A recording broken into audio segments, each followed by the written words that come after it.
It was my first time playing a game with my girlfriend, and I was very satisfied with my performance. But just when I wanted to play again, a group of federal agents suddenly broke into my house. I tried to ask what was happening, but one of the officers pushed me to the ground and immediately handcuffed me.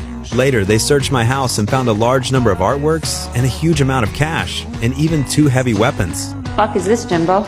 Jimmy, it's an AK-47. So no possibility of reduced sentence. I got great lawyers.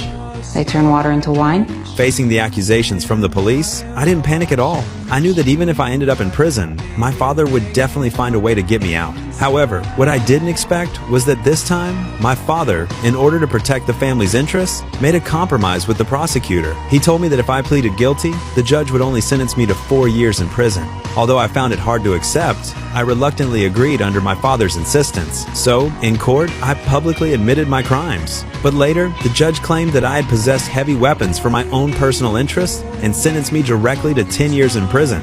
It was only then that I realized both my father and I had been betrayed by the prosecutor. In the end, I went to prison. A few months later, the prison guards suddenly took me to the medical room. Waiting for me inside were the prosecutor who had betrayed me and a female federal agent. The female agent said that she had found out I was doing quite well in prison. I had built friendly relationships with all the major gangs and was even running my own business inside. They valued my ability to get along with anyone, so they wanted to make a deal with me.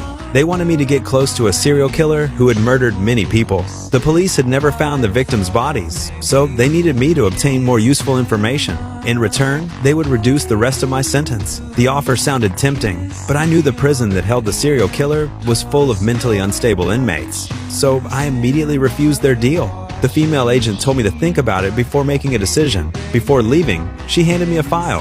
That night, when I opened the file, I was deeply shocked by what I saw. The killer had already murdered more than a dozen people, all of them young girls. Yet, all the clues pointed to a man with a thick beard. The strange thing was, the police had never found any bodies, which prevented them from convicting him.